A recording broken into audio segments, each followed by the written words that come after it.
सदा महफूज हुए हैं दाता तेरी याद में।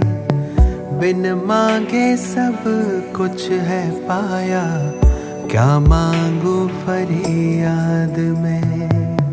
हम तो सदा महफूज हुए हैं दाता तेरी याद में। बिन मांगे सब कुछ है पाया, क्या मांगू फरियाद में।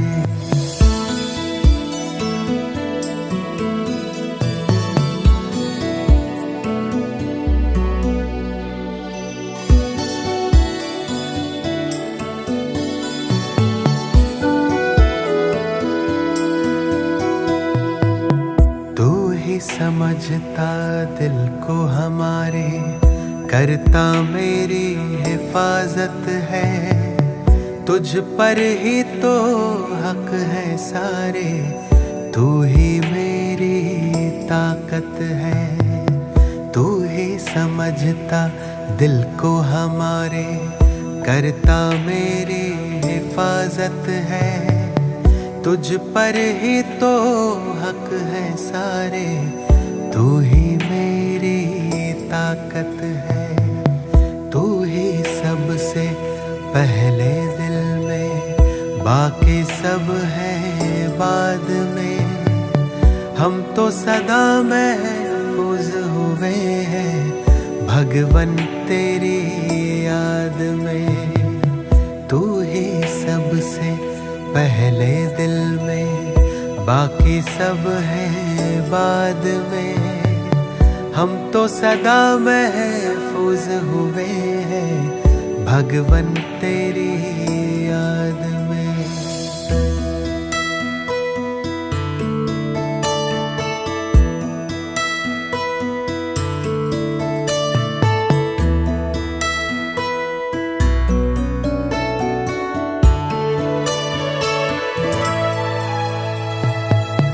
दिल जो गाता तू वो गजल है, तू ही भरता मुझ में बल है। तुझसे मुकम्मल मेरी सांसें, तू ही जीवन सबका तराशे। दिल जो गाता तू वो गजल है, तू ही भरता मुझ में बल है। तुझसे मुकम्मल मेरी सांसें, तू ही जीवन सबका तराशे।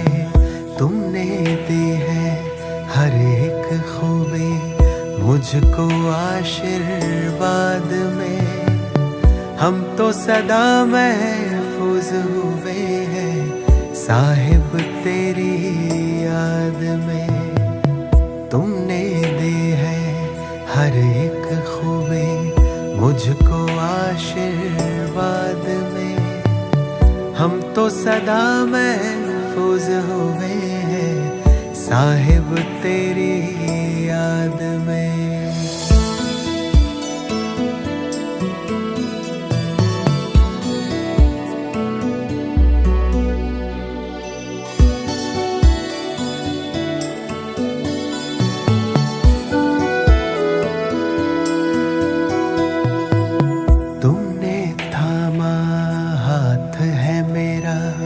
इस बदलते दौर में तू ही मेरे मन का सुकून है, दुनिया के इस शोर में। तुमने थामा हाथ है मेरा इस बदलते दौर में।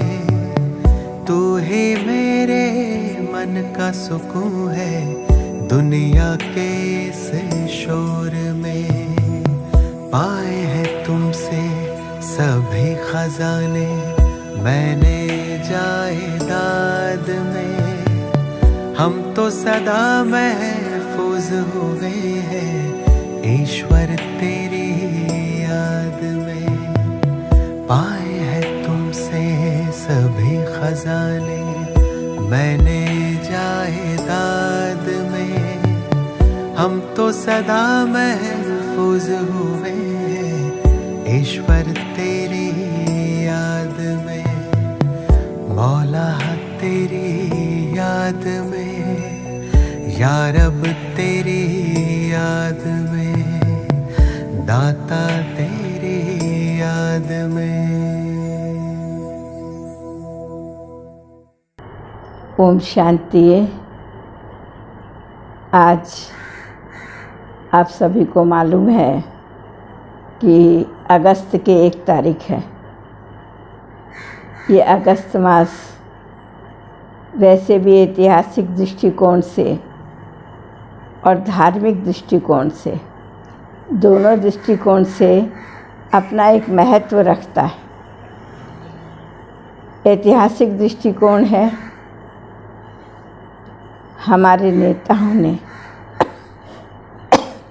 देश से अति प्यार करने वाले उन महान विभूतियों ने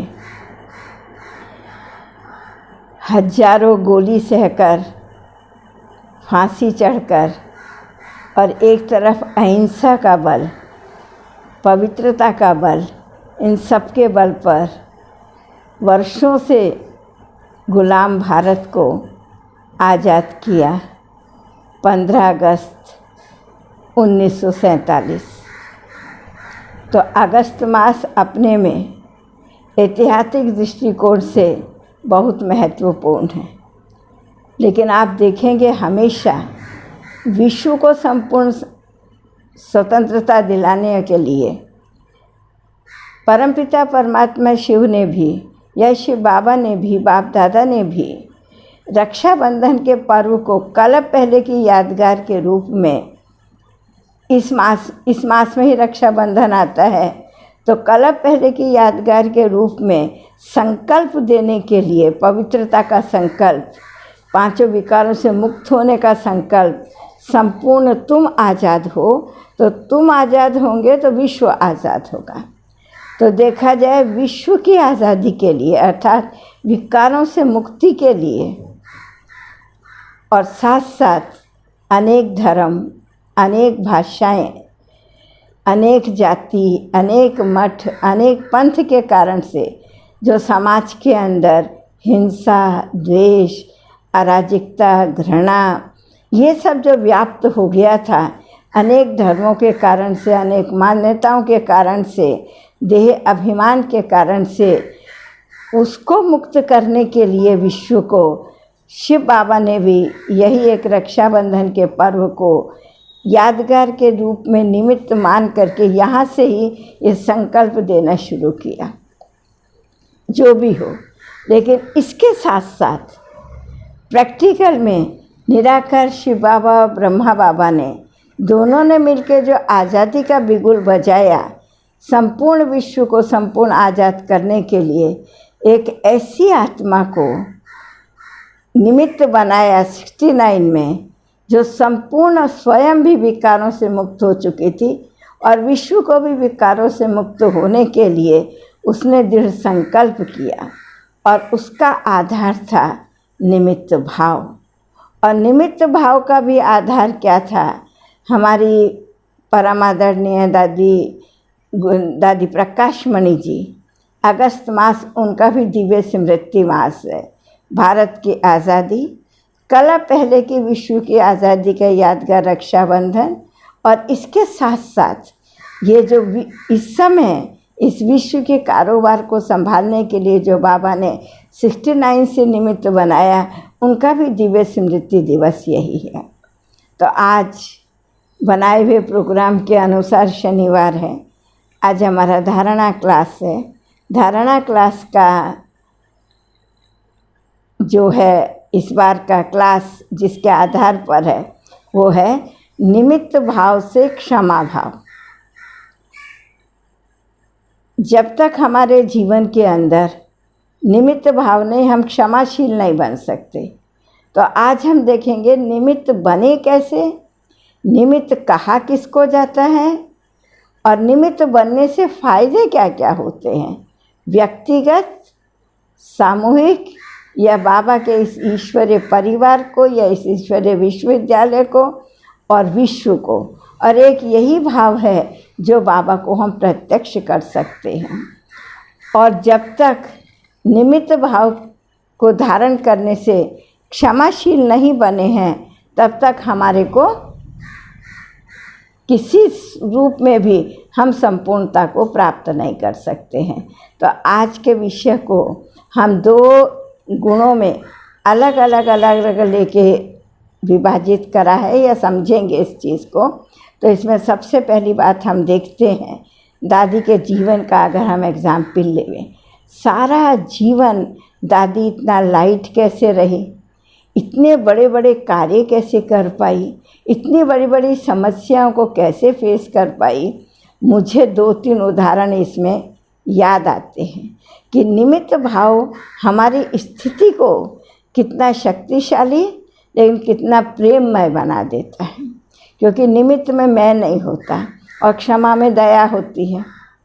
तो वैसे भी कहा जाता है सबसे बड़ा गुण जो है दया का है, लेकिन दया कैसे दिखाई देती है? क्षमा भाव से दिखाई देती है। तो मैं 1-2 एग्जाम्पल आपको दादी जी के निमित्त भाव के सुनाएंगे।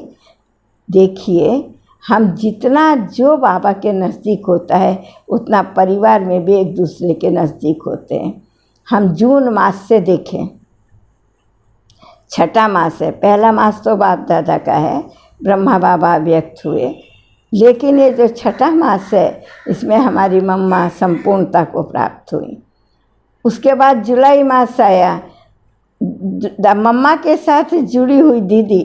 मुझे वो दिन याद आता है कि जब मम्मा व्यक्त हुए और बाबा ने, साकार बाबा ने, शिव बाबा ने, दोनों ने मिल करके हमारी दीदी जी को, मम्मा जो कंट्रोलर का काम कर रही थी, यज्ञ के कारोबार पूरा संभाल रही थी, वो कार्यभार दिया।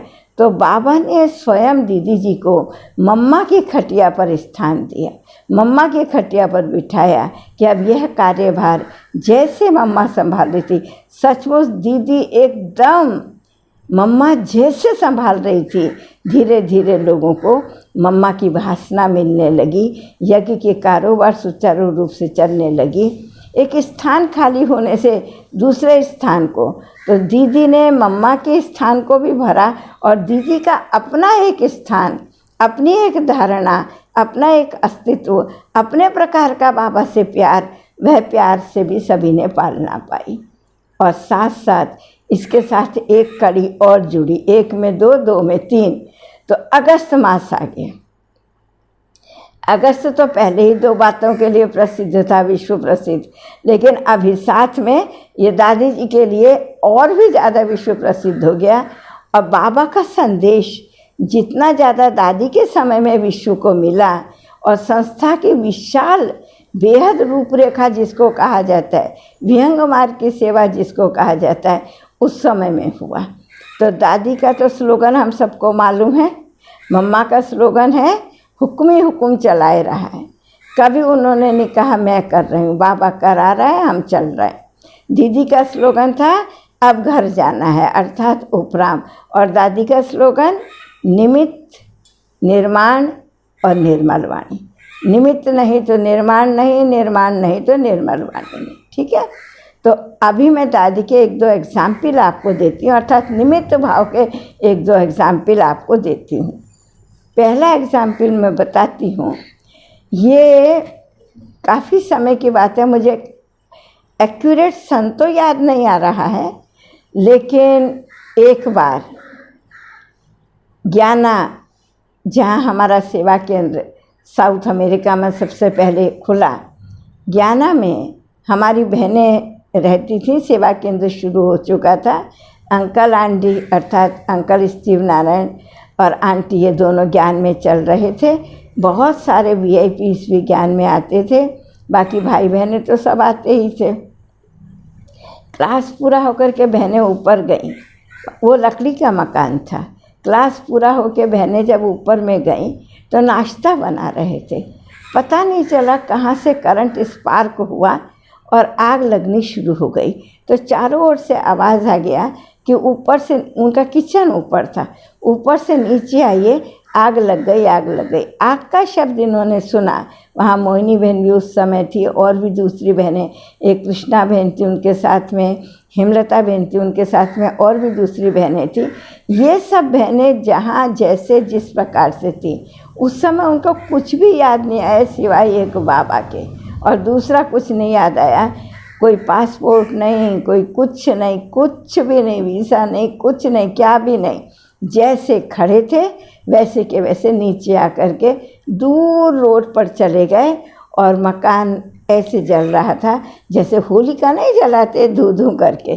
तो सामने उसी स्थिति में, इस साक्षी स्थिति में स्थित होकर के, निमित्त भाव की स्थिति में स्थित होकर के मोहिनी बहन ने मधुबन में फ़ोन लगाया। उस समय हम वहीं खड़ी थी, किसी कार्य के लिए हम गए थे दादी के पास। दीदी भी थी उस टाइम पर, दोनों दादी दीदी दोनों बैठे हुए थे, किसी काम के लिए गए थे। तो फ़ोन आया तो दादी ने उठाया फ़ोन को, और मोहिनी बहन सारा कुछ सुना रहे हैं जो मैंने अभी आपको डिटेल में सुनाया। तो वो सब सुना दादी ने सब सुना। सुनने के बाद, मिनट तो बहुत बड़ी चीज़ है, 60 सेकंड होते हैं, मैं समझती 2 या 3 सेकंड दादी रुक गई, और फिर उस निमित्त भाव की स्थिति में स्थित होकर के दादी ने एक लाइन बोली, एक शब्द बोला। लाइन तो बहुत बड़ी चीज़ है, एक शब्द बोला, ड्रामा। मैं दादी के चेहरे को देख रही थी। मैंने कहा, एक कांच का गिलास टूटने से हमको तो मन में भी असर होगा, वाणी में भी असर हो जाएगा कि तुमको जो भी कुछ है, जिसका पाँव लगा होगा, जिसके हाथ से छूटा होगा, जो कुछ होगा, जितना बोलना, उस समय निमित्त याद नहीं होगा, उस समय खाली वस्तु याद होगा। अभी गिलास टूट गया, अभी दूसरा गिलास कैसे बनेगा, ज़रूरत तो पड़ती है। लेकिन एक कांच का गिलास टूटने से संकल्प आता है, चेहरा चेंज होता है, बोल बदल जाता है। दादी इतना बड़ा मकान, उसके अंदर सब है, उनका साधन है, मतलब क्या नहीं होगा बाबा के सेंटर के अंदर, संपत्ति सब, सारे कुछ चीज़ सब उसके घर के अंदर है। उसके साथ वो भी धू धू करके जल रहा है, और दादी ऐसे कह रही है जैसे कांच का गिलास टूट गया। तो मैं बहुत देर तक, माना जितनी देर वहाँ वो स्तब्ध वातावरण बना रहा, किस काम के लिए गई थी वो तो मैं भूल गई। दादी दीदी को देखती है और बड़ी धीरे से दीदी को सुनाती है। दीदी भी वही एक शब्द बोलती है, ड्रामा।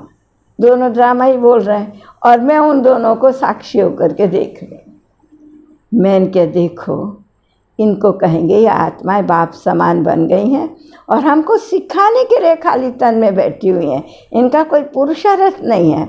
जैसे आज हम दादियों द्वारा सुनी हुई बातें कि मम्मा को किसी ने पुरुषार्थ करते नहीं देखा, बाबा को किसी ने पुरुषार्थ, कौन सा, स्थिति बनाने का, विकारों को जीतने का, गुणों को जीवन में लाने का, या जो भी थोड़ी बहुत कमियां हैं उनको परिवर्तन करने का, या देह अभिमान मिटाने का। किसी ने भी कभी दोनों को नहीं देखा, किनको, मम्मा को और बाबा को। सिर्फ देखा तो क्या देखा, ज़्यादा से ज़्यादा योग में कैसे रहें, और योग की वे अव्यक्त स्थिति कैसे बनाए, जो सामने वाला जो कहने के लिए आए वो उसकी बात हमें पता चल जाए, और जब वो बोल करके चुके तब हम यहाँ ना हों, हम ऊपर हों।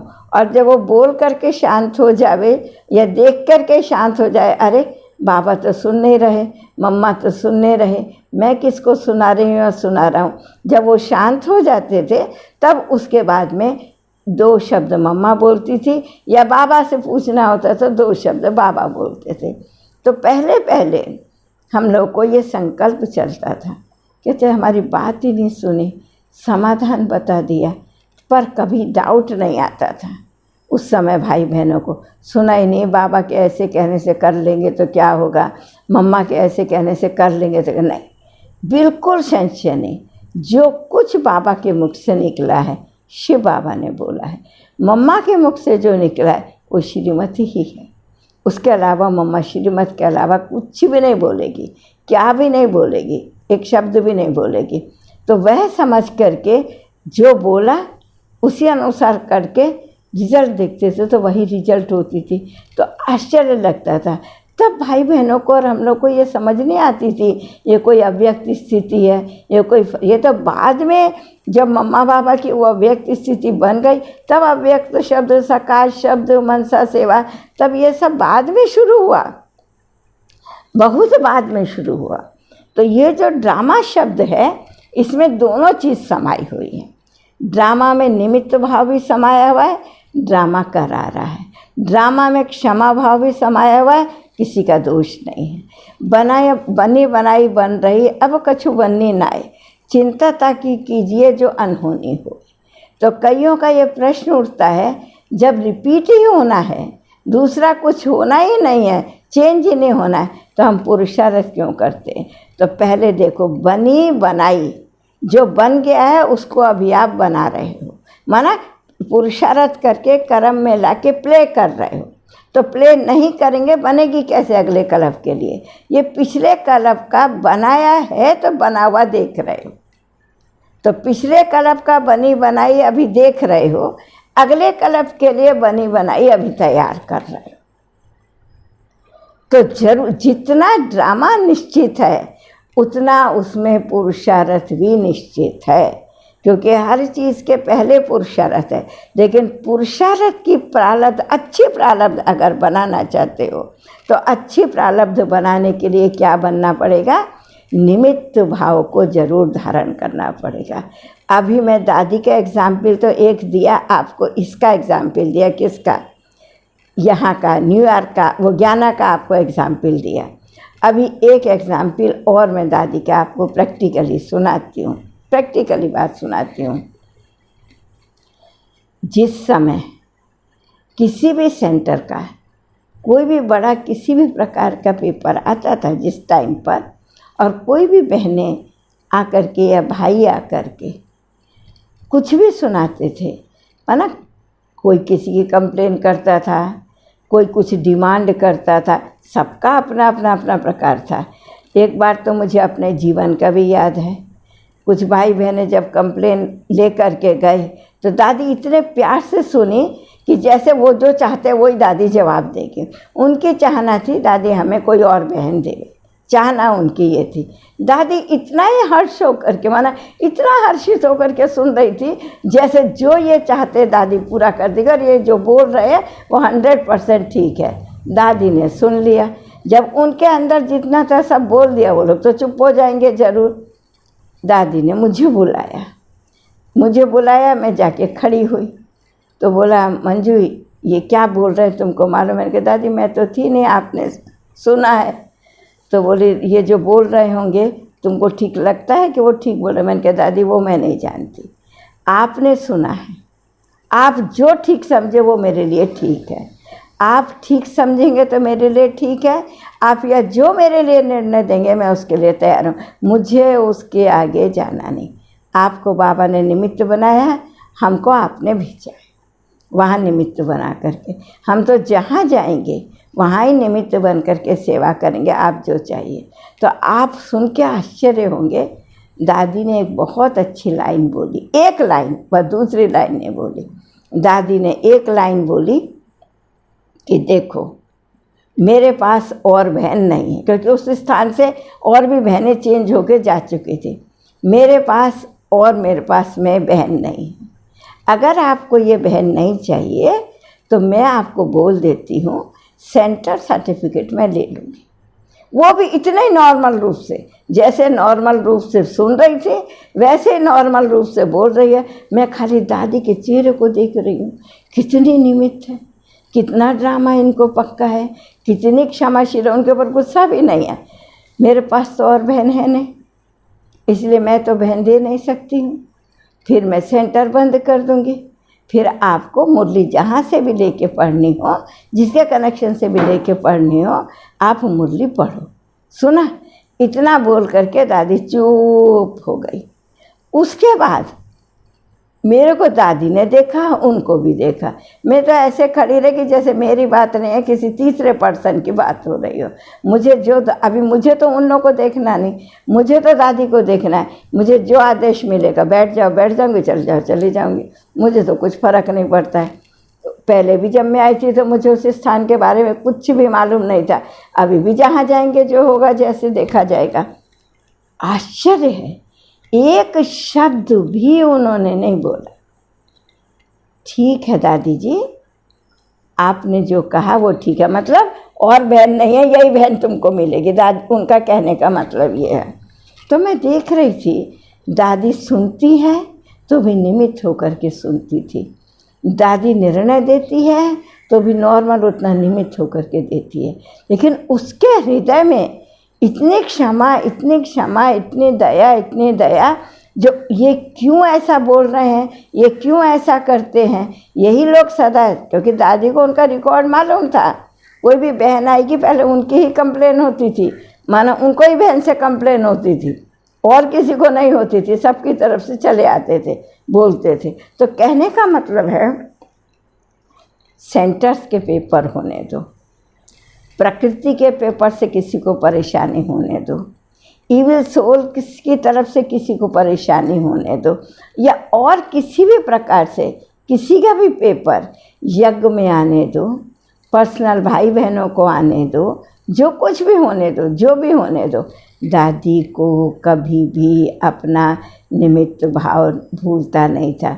बाबा करा रहा है, मैं निमित्त हूँ, सारा ड्रामा एक्यूरेट चल रहा है और बाबा के कराने में कभी भूल नहीं हो सकती। और ड्रामा कल्याणकारी है और रहेगा। जो हुआ वह भी अच्छा, जो हो रहा है वह भी अच्छा, जो होगा वो भी अच्छा, सब कुछ अच्छा सारा।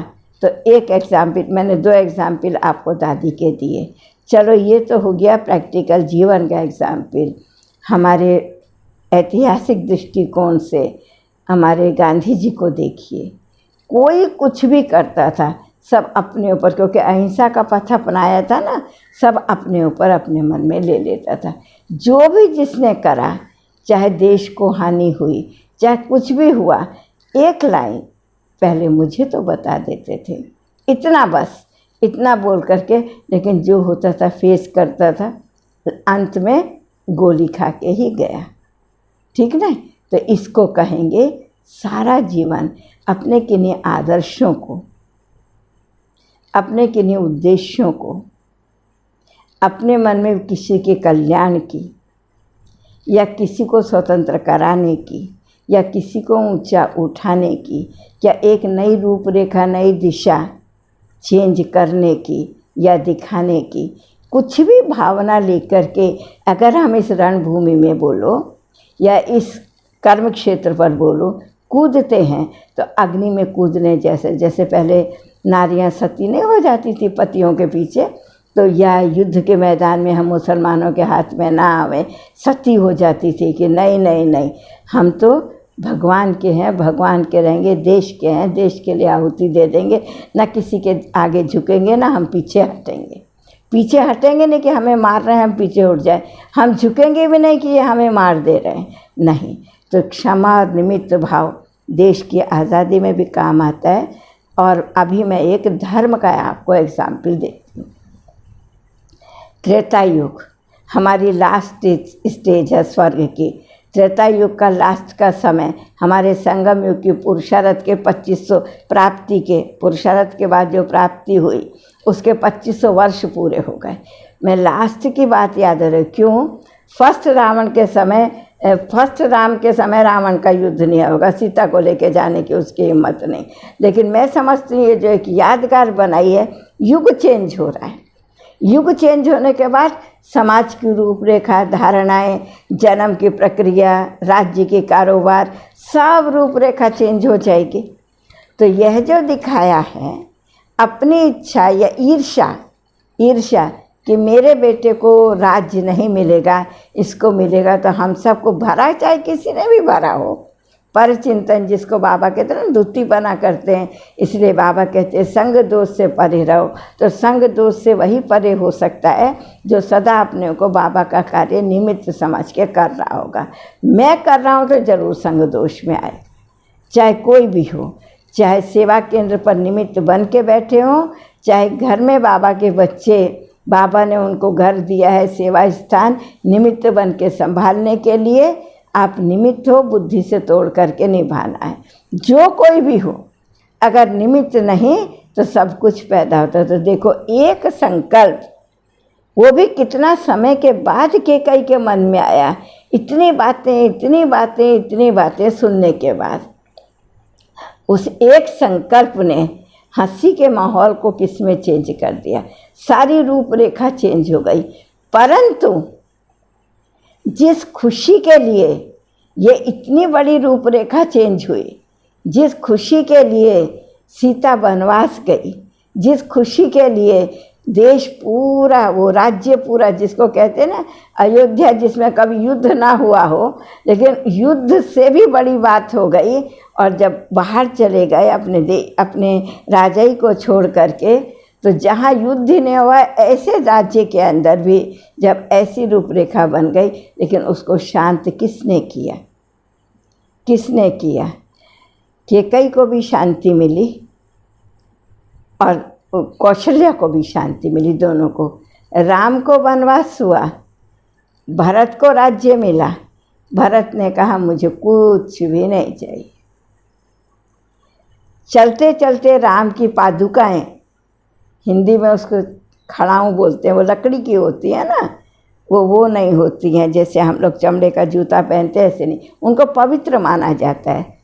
आपने देखा होगा बाबा के पाँव में भी वही है। बाबा ने कभी चप्पल नहीं पहनी हमारे जैसी, पहले ज़रूर पहनता होगा, बाबा राजाई ठाठ से रहता था। बाबा में जब बाबा आ गया और वो प्रजापिता ब्रह्मा बन गया, तब वो पादुकाएं पहन करके ही बाबा चलते थे।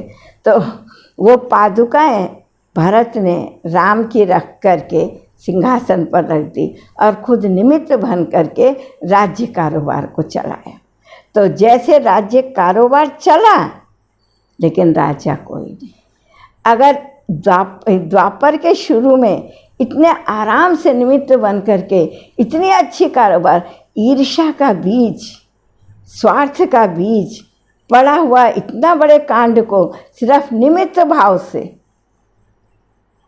त्याग के भाव से, क्षमा के भाव से, दासी को भी क्षमा किया, लेकिन उससे भी क्षमा मांगी। किससे? बड़े भाई से भी मांगी कि मुझे क्षमा कर देना, मैं आपका ये कार्य ऐसे ही समझूंगा, आपने दिया है मुझे संभालने के लिए, मुझे पादुकाएं दे दो, इसको ही मैं आपका रूप समझ करके राज्य कारोबार। देखो, पादुकाओं को राम का रूप समझ करके राज्य कारोबार को संभाला 14 वर्ष, और कितना शांति से संभाला, ठीक नहीं? लेकिन जब राम ने आके बैठा, वो तो फिर एक लंबी कहानी है, मैं उसकी बात नहीं सुनाती हूँ। तो निमित्त भाव कितना कार्य करता है, न किसी से घृणा होने देता और ना अपने स्नेह को कम करने देता, ना अपने आदर को कम करने देता। राम के प्रति जो उसका आदर है, राम के प्रति जो उसका स्नेह है, ना अपने किसी भी चीज़ को कम नहीं करने, माना झुकने का कहीं नाम नहीं है निमित्त भाव में। लेकिन झुक करके जैसे चल रहे हैं, अहंकार को भी कोई स्थान नहीं। झुकने में नीचा होने का कहीं नाम नहीं, लेकिन अहंकार को भी स्थान नहीं है। दोनों चीज़ साथ साथ चलता है। तो बाबा आज हमें यही बताते हैं, बच्चे, आज कभी आपको जब अहंकार पैदा होता है, मैंने इतना अच्छा भाषण किया, मेरी बुद्धि इतनी अच्छी है जिसके कारण इतनी सेवा होती है, मैं इतना धन देता हूँ, ये सब भावनाएं आती हैं ना। क्योंकि ये सब भावनाएं कब आती हैं? हम करते जाते एक समय पर हमारी इच्छाएं भी पूरी हो जाती हैं निमित्त आत्माओं के द्वारा। लेकिन एक समय आता है जब हमारी कोई ऐसी इच्छा होती है जो हम संगठन को छोड़ करके इच्छा करते हैं, माना हम संगठन को नहीं देखें, एक को ही देखें।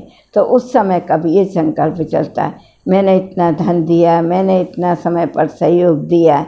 जो मैंपन की भावना हमारे पास आ जाती है, उसकी रिजल्ट क्या होती है? जो श्रेष्ठ कार्य हम करने के लिए जा रहे हैं, वह श्रेष्ठ कार्य रुक जाता है। फिर क्या शुरू हो जाता है? क्या शुरू हो जाता है? उसके बाद मैं की कारोबार शुरू हो जाती है। तो उसके अंदर क्या होता है? असफलता का पहला कदम क्या है? संगठन टूटता है। असफलता का पहला कदम। दूसरा कदम क्या है? स्नेह कम होता है। तीसरा कदम क्या है? सहयोग मिलना बंद हो जाता है। देखिए कितने नुकसान होते हैं। तो इसलिए हमको क्या करने का है? हमारा कुछ भी नहीं है। आप कहेंगे कैसे मान लें हमारा कुछ नहीं है, सब कुछ तो हम कर रहे हैं। मेरा प्रश्न है आपसे, एक प्रश्न है, बाबा को सामने रख के देखो, आप अभी कौन हैं? आपके नाम के बाद क्या लगता था वो हम बहनों को आज तक नहीं मालूम है। क्लास में इतने आते हैं, ठीक नहीं, लेकिन आपके नाम के आगे क्या लगता है वो हमें मालूम।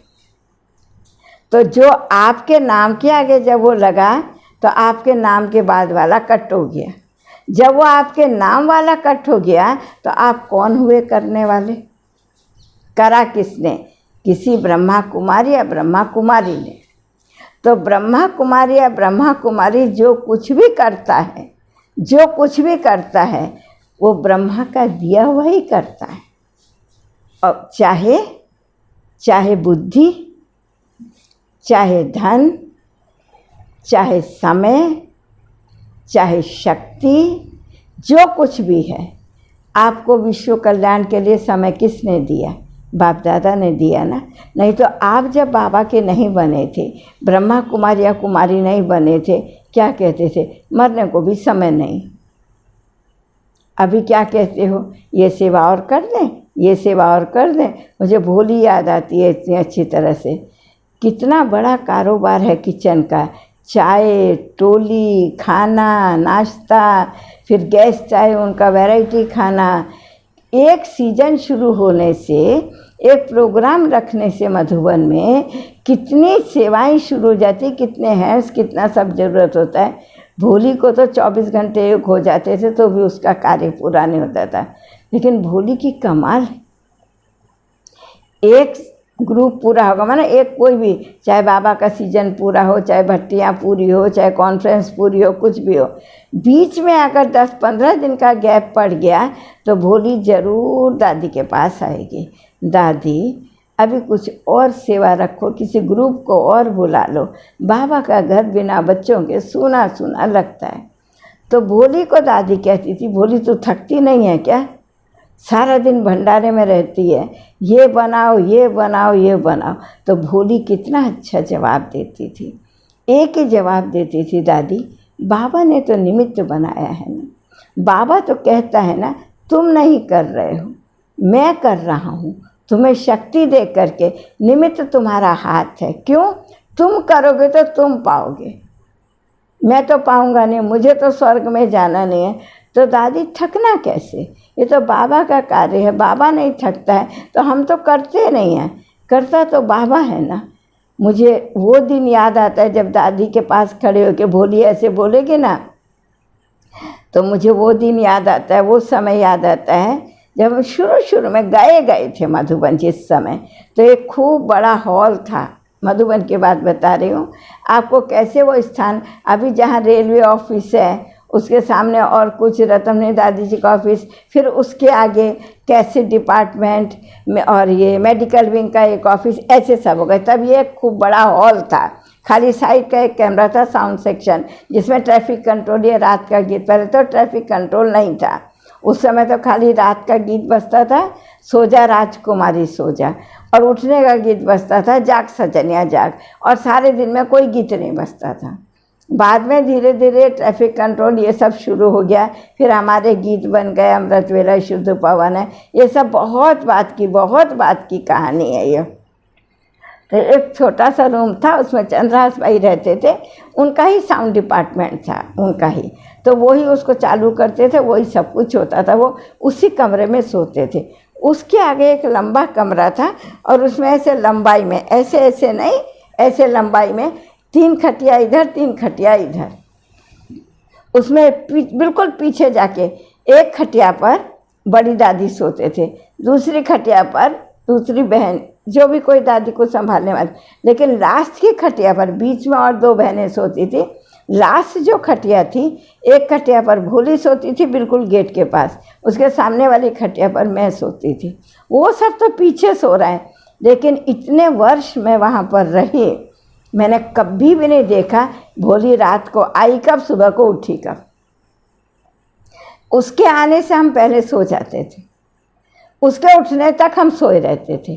3:30 के रिकॉर्ड पर हम लोग उठते थे, लेकिन भोली तो 3 बजे ही उठ के चली जाती थी। तो मैं कहती थी, भोली तुमको नींद नहीं आती है क्या? तो कहती है, क्यों, मेरे आने से तुमको कुछ मंजू असुविधा हुई? मंजू बहन, मंजू कभी नहीं कहेगी, तुमको कुछ असुविधा नहीं। असुविधा नहीं हुई, लेकिन जब उठ के देखा, जब सो रहे थे तो खटिया खाली थी, जब उठे तो खटिया खाली थी। इतने प्यार से बोलेगी, बाबा चला रहे हैं, बाबा करा रहे हैं, बाबा का यज्ञ है, बाबा के बच्चे आते हैं, सुख पाते हैं, खुशी होती है, ऐसे बोलेगी। मैं करती हूँ, मैं नहीं उठूँ तो कौन करेगा, कौन चाय देगा, सब तो 3:30 बजे चाय। कभी नहीं बोलेगी, कभी नहीं कि बच्चे सब आ जाएंगे 3:30 बजे से। वो भान नहीं आवे कि मैं करती हूँ तो सब पीते हैं, बाबा करता है, बाबा कराता है। तो ये सब कहाँ से आया? बहुत काल से बाबा बाबा करते, मैं निमित्त हूँ, मैं निमित्त हूँ, ऐसे करते करते तो निमित्त भाव तब पैदा होता है जब हम बाबा को सब कुछ संकल्प से, बोल से, दिल से फुल बाबा के आगे समर्पण हो जाते हैं। शरीर से समर्पण होना आसान है, कोई बड़ी बात नहीं है। कन्या को तो एक घर छोड़ के दूसरी जगह जाना ही है, लेकिन मन से समर्पण होना बहुत बड़ी बात है। लेकिन मन से वही समर्पण हो सकता है, मैं नहीं हूँ। माना जहाँ समर्पण भाव या निमित्त भाव नहीं आता, वहाँ मैं होता है। मैं कब होता है?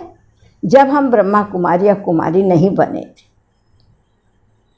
उस समय मैं जो भी थी या मैं जो भी था, तो उस समय सब मैं ऐसा हूँ, मैं ऐसा हूँ, मेरा धन है, मेरा बिल्डिंग है, मेरी बुद्धि है, मेरी फैक्ट्री है। अभी जब हम ब्रह्मा कुमार कुमारी हो गए तो सब किसका हो गया? पहली तो बात, ये तन ही मेरा नहीं रहा तो मैं कहाँ से आया? ये तन किसका हो गया? ये ब्रह्मा का हो गया, क्योंकि मैं ब्रह्मा कुमार या कुमारी। ये तन ना फैक्ट्री जिसकी है उसका रहा, ना घर जिसका उसका रहा, ना बुद्धि जिसकी है उसका रहा, ना धन जिसका उसका रहा। जब एक बार अपने बुद्धि को इतना पक्का कर लिया, एनालाइज करके क्लियर कर दिया कि अब मैं नहीं रही, इसलिए मेरा भी कुछ नहीं रहा।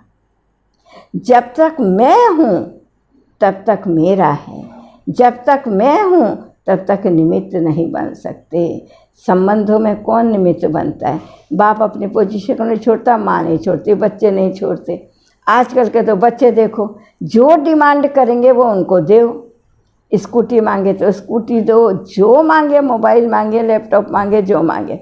अगर नहीं दे सकते कि भाई अभी नहीं अगले महीने में देंगे, तो आजकल आप सुनेंगे तो हंसेंगे। क्या कहते हैं, जब आपके पास देने के लिए नहीं था तो हमको जन्म क्यों दिए?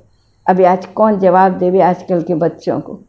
तो बाबा के बच्चे भी अगर ब्रह्मा कुमार कुमारी बन करके मैं करता हूँ, मैं करता हूँ, मैंने किया, जैसे हम देखते हैं पाठशालाओं में हम किसी को भी बहन या भाई को निमित्त बना सकते हैं, फिर हम कुछ भी बोलने के हकदार नहीं रहते। बाबा का कोई नियम मर्यादा भी नहीं बता सकते। तो भाई निमित्त की परिभाषा को समझो। निमित्त हो नहीं, कोई नहीं आ सकता, कोई नहीं कर सकता, मैं जो चाहूँ वो करूँ, मैं निमित्त हूँ। निमित्त को कभी उल्टे भाव से नहीं लेना। अगर निमित्त को उल्टे भाव से लेकर के पाठशाला की, सेंटर की, जो भी है, घर की जो भी कुछ है, अगर हमने चलाया तो आप देख लीजिए 84 जन्मों में निमित्त बन करके बाबा से जो होने वाली प्राप्ति है, अब आप एक जन्म के मैंपन से या एक जन्म के निमित्त के उल्टे भाव से, सीधे भाव से नहीं, अगर आप 84 जन्मों की प्राप्तियों को खोना चाहते हो तो आपकी मर्जी। और आप एक जन्म में निमित्त बन के अगर आप 84 जन्मों से अपने भाग्य को भरपूर करना चाहते हो, सबसे बड़ा भाग्य है हमारी बुद्धि। ब्रह्मा बाबा के लास्ट के जन्म में आप देखिए, भले ही वो बचपन में जिस स्थान पर पैदा हुआ, जिस घर में पैदा हुआ, उन्होंने जो अपनी बुद्धि के बल से, परखने की शक्ति के बल से, निर्णय करने की शक्ति के बल से, सहन करने की शक्ति के बल से, जो कुछ उन्होंने अपने जीवन में सहन किया, क्षमा करने के बल से, सेवा भाव से, उदारता से, अपने बुद्धि के बल को अपना एक राजा बना दिया। साधारण परिवार में एक टीचर का उस समय सम्मान था। टीचर के पास क्या हो गया? विश्व का मास्टर शिक्षक बन गया। बोलने वाला शिव बाबा, करके दिखाने वाला वो। हम सब किसको फॉलो कर रहे हैं? शिव बाबा का सुन रहे हैं, शिव बाबा को याद कर रहे हैं। फॉलो किसको कर रहे हैं? ब्रह्मा बाबा को। तो फर्स्ट निमित्त ब्रह्मा बाबा को देखो। कभी ब्रह्मा बाबा ने कहा मेरा इतना धन लगा, मैंने इतना त्याग किया, मैंने इतनी गालियाँ खाई, मैंने इतनी मेहनत किया, मैंने इतना बड़ा संगठन बनाया, मेरे कारण इतनी बड़ी सफलता हुई, कभी सुना? तो जब मेरा बाप, जिसको मैं फॉलो कर रही हूँ, मेरा टीचर, मेरा गुरु, जो मुझे अंधकार के कर्म से निकाल करके प्रकाश की ओर ले जा रहा है, उसने कभी मैं नहीं किया, तो मैं कौन होती हूँ मैं करने वाली? या मैं कौन होता हूँ मैं करने वाला? मेरी बात नहीं मानी गई, इसलिए इस सेंटर पर नहीं जाएंगे। ठीक है, सेंटर तो सारे बाबा के, जहाँ भी जाओगे वहाँ यही आत्मा परमात्मा सुनने वाले, और तो कुछ नया सुनने वाले नहीं। तुम्हारी मर्जी, यहाँ सुनो कि वहाँ सुनो, तुम्हारी खुशी। ये देखो मेरा मैंपन कहाँ मिटता है, मेरे भाग्य की कहाँ वृद्धि होती है, वो चीज़ देखो। स्थान को नहीं देखो, अपनी विनाशी इच्छाओं को नहीं देखो, अहंकार को बढ़ाने वाली इच्छाओं को मत देखो। किसको देखो? 84 जन्मों के भाग्य को देखो, निराकार और साकार बाप को देखो, अपने शांत शीतल श्रेष्ठ जीवन को देखो, और इस जीवन से होने वाली अनुपम सेवाएं, अनुपम, जिसकी कोई तुलना नहीं कर सकता। कोई दुनिया में ऐसा है जो किसी को 21 या 2500 वर्ष के लिए रोगों से मुक्त कर सके? कोई दुनिया में ऐसा है 21 या 2500 वर्ष के लिए धन के अभाव से मुक्त कर सके? कोई दुनिया में ऐसा है ऐसी सेवा करके जो किसी को अकाले मृत्यु से मुक्त कर सके? कोई दुनिया में ऐसा है जो किसी को किसी भी प्रकार के मन के संबंध के अभाव से मुक्त कर सके? किसी के आज की दुनिया में किसी को भाई है तो बहन नहीं, बहन है तो भाई नहीं, किसी को संतान ही नहीं, और किसी को भाई बहन माँ है तो माँ बाप नहीं होते, मर जाते। कोई बच्चे तो धरती पर आने के बाद ही माँ मर जाती है, और बाप तो बच्चा पेट में आया बाप मर जाता है। उसने धरती पर आके किसको देखा? उस ऊपर वाले को ही देखा ना, उसको ही माता पिता समझ के जग में पला ना, तो पल तो गया ना, बड़ा तो हो गया ना, कुछ करके तो दिखा दिया ना। तो हमारा तो माता पिता, जो विश्व का माता पिता है, वह डायरेक्ट हमारा आकर के बना है, उसने हमको बनाया है, उसमें हम निमित्त नहीं बन सकते। और निमित्त बन करके भी हमें अहंकार ना आवे तो कौन करा रहा है मेरे से? और सामने वाला अगर कोई भूल करता है उस पर हमें क्रोध ना आवे। तो हमें क्या याद रखना चाहिए? इनके द्वारा सेवा बाबा करा रहा है, ये बाबा की सेवा कर रहे हैं, मुझे बाबा ने निमित्त बनाया है। मैंने इनको नियम नहीं बताए, इसलिए मैं नियमों के ऊपर सिर्फ सुना सकती हूँ, लेकिन चार्ज नहीं कर सकती कि तुमने इस नियम को क्यों नहीं पालन किया। वो हक मुझे नहीं है, क्योंकि नियम मैंने नहीं बनाए हैं। अगर वो पालन करेगा मैं फल नहीं दूंगी, अगर वो नहीं पालन करेगा मैं सजा नहीं दे सकती, क्योंकि ना मैं बनाने वाली हूँ ना मैं सजा देने वाली हूँ। बनाए बाबा ने हैं, सजा धर्मराज देगा, क्योंकि धर्मराज बाबा का राइट हैंड है। मैं कौन होती हूँ लॉ अपने हाथ में लेने वाली? मैं कौन होती हूँ लॉ अपने हाथ में ले? जब हम अपने हाथ में लॉ, मेरा सेंटर, मैंने किया, बहन जी ने ऐसे या भाई जी ने की, इसने की, उसने की, जो कुछ भी है, A to Z, लौकिक हो कि अलौकिक हो, यहाँ हो कि वहाँ हो, कहाँ भी होने दो, जब हम लॉ अपने हाथ में लेते हैं तब हम अपने को कर्ता समझ लेते हैं। कर्ता अहंकार को जन्म देता है।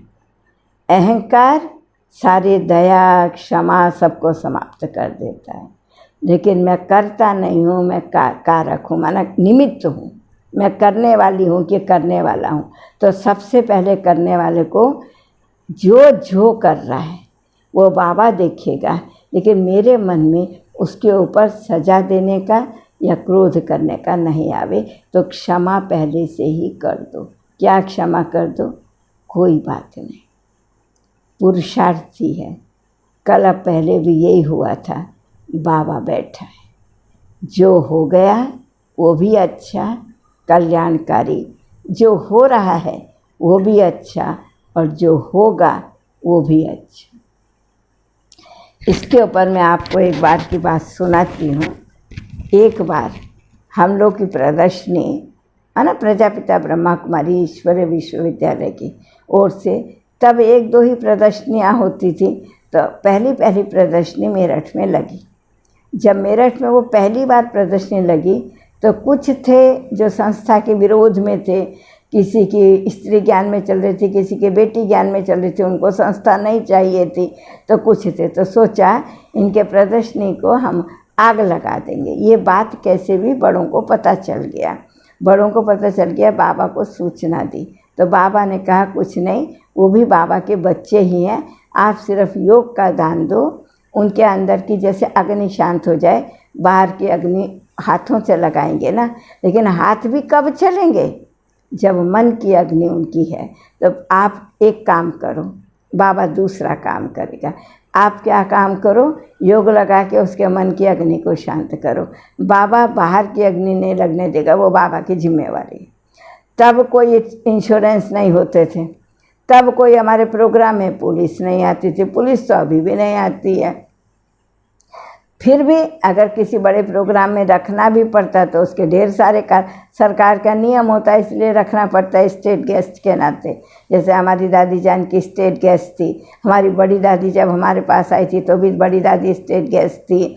जब पुलिस वाले आए तो हमने शांति कुंज के गेट से कहते नहीं भैया, तो हम कह देंगे तुम ड्यूटी पर हो लेकिन तो अपने घर में सुखी रहो, हमारे पास यहाँ कुछ होने वाला नहीं। हम बिल्कुल नहीं बोले गेस्ट को कुछ हो गया, मैंने कहा गेस्ट आपसे पहले तो हमारा है ना, हमारी जिम्मेवारी है। नहीं हम ड्यूटी पर रहेंगे। मैंने कहा नहीं, कुछ ज़रूरत नहीं रहने की, हम बिल्कुल ठीक ठाक है, कुछ होगा तो हम तुमको बताएंगे, लेकिन तुम्हारे ऊपर कोई नौकरी पर आँच नहीं आएगी, तुम निश्चिंत रहो। तो कहने का मतलब ये है कि आज के समय में सफलता प्राप्त करने के लिए, आज के समय में स्नेह भाव को बना करके, क्यों वातावरण जितना गर्म है, गर्म माना गर्मी के कारण गर्म नहीं बता रही हूँ, संस्कारों के कारण गर्म है, बीमारियों के कारण गर्म है, अभावों के कारण गर्म है, असुविधाओं के कारण गर्म है। जितना वातावरण में मनुष्यों की वृत्तियाँ गर्म हैं, उसमें अगर हम शांत और शीतलता की इनको किरणें नहीं देंगे, हम किसी भी भूल को क्षमा नहीं करेंगे, तो हम भी तो अग्नि पर घी का ही काम करेंगे ना। तो अगर हम निमित्त बन जाते हैं, अगर हमारे अंदर क्षमा भाव आ जाता है तो हम अग्नि पर पानी का काम करते हैं। अगर नहीं बनते तो किसी भी प्रकार की अग्नि होने दो, प्रकृति की हो, विकारों की हो, संस्कारों की हो, किसी भी प्रकार की होने दो, तो रिजल्ट क्या होता है? उसका रिजल्ट क्या होता है? उसका रिजल्ट होता है हम अग्नि पर घी का काम करते हैं। तो अब हमें निर्णय करना है। अब अपने आप से पूछो, मैं क्या हूँ? मैं एक ब्रह्मा कुमार, मैं एक ब्रह्मा कुमारी। निमित्त कह देते हैं ये सेंटर इंचार्ज है, निमित्त कह देते हैं ये जोन इंचार्ज है, निमित्त कह देते हैं सब जोन इंचार्ज है। सबका इंचार्ज कौन है? हम किसी की बैटरी को चार्ज कर सकते हैं। सबकी बैटरी किससे चार्ज हो रही है? किससे चार्ज हो रही है? Power house. कौन है? शिवा। बाप दादा द्वारा हम सब संचालित नहीं, हम सब संचालित है। ब्रह्मा बाबा के कर्मों को फॉलो कर रहे हैं, शिव बाबा की श्रीमत को फॉलो कर रहे हैं। क्यों? यज्ञ की रूपरेखा तैयार हो चुकी है, अभी सिर्फ बाबा को प्रत्यक्ष करना है। क्या प्रत्यक्ष करना है? सब एक ही बात बोलें यही है, यही है, यही है, यही है। जब ये एक बात बोलेंगे तो इसकी रिजल्ट क्या होगी? सबके दिलों में बाबा आ जाएगा। और जब बाबा आ जाएगा तो बाबा प्रत्यक्ष हो जाएगा, हमारा कार्य पूरा हो गया। बाबा का संदेश जन जन तक पहुंच रहा है और पहुंच चुका है। अगर हमारे आजू बाजू नहीं पहुंचा तो वो हमारी ही भूल है कि हमने उनको नहीं दिया है। बाबा का कार्य सुचारू रूप से चल रहा है, क्योंकि ब्रह्मा बाबा जब तन में थे, शिव बाबा को भी समय देखना पड़ता था। अभी तो शिव बाबा सूक्ष्म वतन में ब्रह्मा बाबा के पास आ करके भक्तों से जो कराना है करा लेता है, साइंटिस्ट से जो कराना है करा लेता है, हमसे जो कराना है करा लेता है। अभी इतनी स्पीड से कार्य चल रहा है, इतनी स्पीड से कार्य चल रहा है, इसलिए अभी हमारे को बहुत ज़रूरी है निमित्त बन करके चलने के लिए। कहीं भी सूक्ष्म में किसी भी कोने से मेरे अंदर अहंकार नहीं आ जाए। अहंकार आया तो क्रोध आएगा, अहंकार आया तो मोह आएगा, अहंकार आया तो और क्या आएगा? लोभ आएगा। अहंकार आया तो आप सोच लो, जो बाबा हमेशा कहता है, किसी ना किसी के ऊपर दृष्टि हमारी जाएगी। यही बहुत अच्छा है, यही अच्छा साथी है, क्रिमिनल आएगी। तो एक को पालने से इन पांचों को हम मोल क्यों लेंगे? एक भाव को चेंज कर दो, रास्ते में उसी भाव से हमको जाना है, उसको ही चेंज कर दो तो क्या होगा? क्या रिजल्ट होगी? सारे विकार दूर हो जाएंगे। हमें मेहनत नहीं करनी पड़ेगी कि आज काम को छोड़ें, कल क्रोध को छोड़ें, परसों मोह को छोड़ें, अहंकार को। ये हमको पता ही नहीं चलेगा, अविद्या हो जाएगी हमको, यह हमसे कैसे छूट गए, नेचुरली हो जाएंगे। इसलिए हमारी हमेशा दादी निमित्त भाव के लिए यही कहती थी। मैं सुनती हूँ सारी बात, समझती भी हूँ, उसको सिखा भी देती हूँ, लेकिन क्या याद रहता है मुझे? बाबा का यज्ञ है, बाबा चला रहा है और ठीक ही चला रहा है। जो चल रहा है ठीक ही चलेगा। मैं तो निमित्त हूँ ना, मैं थोड़ी, दादी थोड़ी करती है, दादी नहीं करती है, बाबा करता है। दादी तो देखती है, सुना। और जब कोई चीज़ देखेगी तो कहेगी बाबा देख रहे हो ना अपने बच्चे को, सब हाँ कर रहे हैं। तो एक सेकंड भी हमने सामने से देखा, जानकी दादी को देखा, हमने बड़ी दादी को देखा, दीदी को बहुतों ने देखा होगा, मम्मा का सुना है सभी ने। मम्मा तो खैर यहाँ किसी ने नहीं देखा होगा, ये तो उस साइड के लोगों ने देखा होगा, यूपी दिल्ली उन लोगों ने सब ने देखा होगा, बॉम्बे वगैरह वालों ने। यहाँ तो बहुत बाद में, हमारे उड़ीसा में तो 73 में आया है। नहीं, हमारे उड़ीसा में तो तब मम्मा नहीं थे कि बाबा नहीं थे। दीदी भी 83 में चले गए हैं, फिर भी दीदी आई थी उड़ीसा में, तब बहुत कम सेवा केंद्र थे। तो आज से हम आज संकल्प करें, आज शुरू हुआ है। हमारे पास दो की शक्ति जमा है। मम्मा की शक्ति हुक्म हुक्म चला रहा है, दीदी की शक्ति अब घर जाना है। दो की शक्ति हम पिछले 2 महीनों से आत्मा में निहित करके संग्रह करके बैठे। अब इस शक्ति को हमें किस में परिवर्तन करना है? निमित्त भाव और क्षमा भाव में परिवर्तन करना है। बस एक छोटी सी कहानी आपको, क्षमा का प्रैक्टिकल उदाहरण, प्रैक्टिकल कहानी भी नहीं है, एक सच्ची बात है, कहानी नहीं है। एक व्यक्ति था परिवार में, मैं नाम क्यों बताऊंगी आपको। उसका दामाद को कोई ऐसा बिजनेस नहीं था, लेकिन उसके पास पैसा था, वो रिटायर हो चुका था, तो उसको 3 लाख रुपए की ज़रूरत थी कुछ कार्य करने के लिए। उसने उसको दे दिया, वो 3 लाख रुपया उसको दे दिया और कहा जब तुम्हारा बिजनेस ठीक चलने लगे तो तुम उसको वापस कर देना। उसने भी ऐसे ही कहा, बेटी ने भी हाँ कहा, क्योंकि बाप ने तो बेटी को जो कुछ देना था दे चुका था। हाँ कहा, ठीक है। बिजनेस बहुत अच्छी तरह से चलने का 2 साल में। बाप ने 1 बार मांगा, 2 बार मांगा, 3 बार मांगा, लेकिन वो बेटी और दामाद दोनों मिल कर के ऐसा कटु बोलना शुरू कर दिया। इतनी दूरी तक संबंध चले गए, इतनी दूरी तक कि घर से आना जाना भी बंद हो गया। बेटी बाप के घर में नहीं जाएगी, भाई भी बहन के घर में और नहीं जाएंगे, राखी बंद, भाई दूज बंद, सब कुछ बंद हो गया, कुछ भी बाकी नहीं रहा। जब ये सब कुछ बंद हो गया तो बड़ी अशांति, उनके घर में तो अशांति, बेटी और दामाद के घर में, लेकिन माँ बाप को उससे ज़्यादा अशांति। बेटी को खो कर के बैठे हैं, ऐसा लग रहा है उनको मेरी बेटी पर क्या टॉर्च माना अत्याचार हो रहे होंगे, क्या हो रहा होगा क्या नहीं, वो सोच सोच के। तो ऐसे दोनों मिल कर के एक सत्संग में गए, एक साधु के पास, माना कोई सत्संग चल रहा था, उनके पूछा महात्मा जी से, हमारी ये दुविधा है, आप एक काम करो। तो बोलो उनको क्षमा, उनसे क्षमा मांगो। तो कहो क्षमा मांगो, उसने तो मेरा पैसा रख दिया, उसने तो इतना बोला, मैं कैसे क्षमा मांगूंगा बड़ा होकर के। कहते फिर नहीं मांगना तो फिर मेरे पास तो जो तरीका है वही मैं तुमको बताऊंगा और नहीं। तो क्षमा क्या करूँगे, कुछ नहीं करना है आपको। आप क्या करो, वैरायटी फल, थोड़े से खिलौने और थोड़ी सी चीज़ें, कपड़ा वगैरह ले करके, आप वो सब ले करके बड़े प्यार से अपने बेटी और दामाद के घर जाओ और जाकर के ये फल दो। तो वो ये सब चीज़ें दो और हंस करके दोनों जाओ, माँ बाप दोनों जाओ और हंस करके उनको ये दे दो और रख करके उनको इतना ही बोलो कि नहीं मुझे क्षमा कर दो, हमारी भूल हो गई, हमने आपको बहुत कुछ दुख देने वाला बोला, अब ये स्वीकार। तो बेटी खुश हो गई, मेरे बाबा 15 साल के बाद आए, दामाद खुश हो गया, ससुर, मैंने इतना ससुर के साथ बुरा किया, ससुर मेरे घर में आ गया, बच्चे खुश हो गए अपनी नानी नाना को पा करके, इतनी सब चीज़ें लिए। तो वो दोनों तो रोते ही हैं, वो दोनों भी रो रहे हैं। तो क्या हो गया, और बोला, ससुर ने बोला मुझे वो रुपया नहीं चाहिए, तुम्हारा घर तो मेरा घर है, मेरे बच्चे तो उसको यूज़ कर रहे हैं ना, मैं भी मरूंगा तो आप ही लोग यूज़ करेंगे ना, इसलिए खुश रहो, मैं इतना ही कहने के लिए आया था। वो जाने लगा। तो दामाद बोला नहीं पिताजी, मैं शांति से सो नहीं सकूंगा, मैं कब से सोच रहा हूँ, मेरा साहस नहीं हो रहा था आपके पास में जाने के लिए, आप आए तो मुझे आपसे बात करने का, जब तक आप ये 3 लाख रुपया नहीं लेंगे मैं खुश नहीं रह सकता, मैं सो नहीं सकता, मैं खा नहीं सकता, ले लो।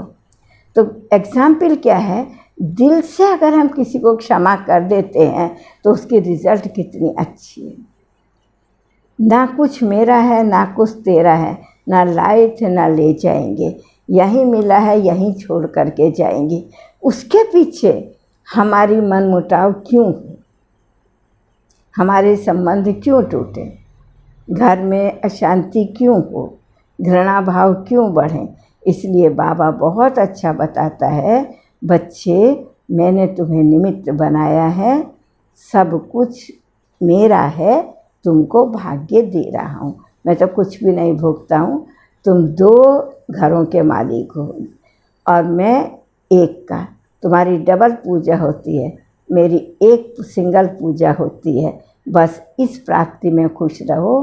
तो सदा याद रखो भाई बहनों, क्षमा सबसे बड़ा गुण है, निमित्त सबसे बड़ी कला है।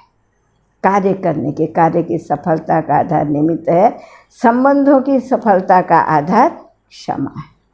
ओम शांति।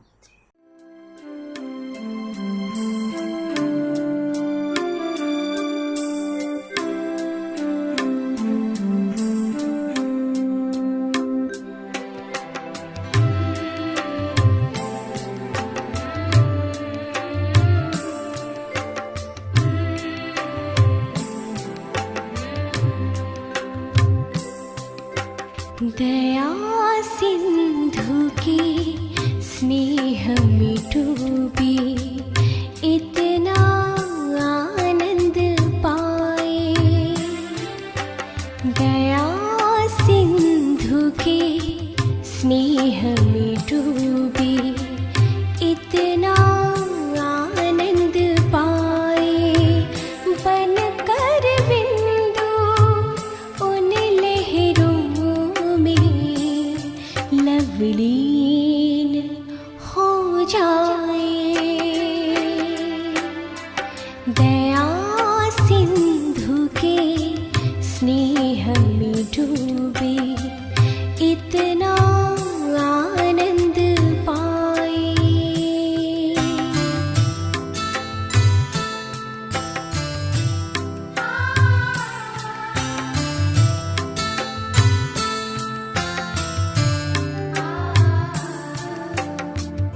लवली हो जाए, दया सिंधु के स्नेह में डूब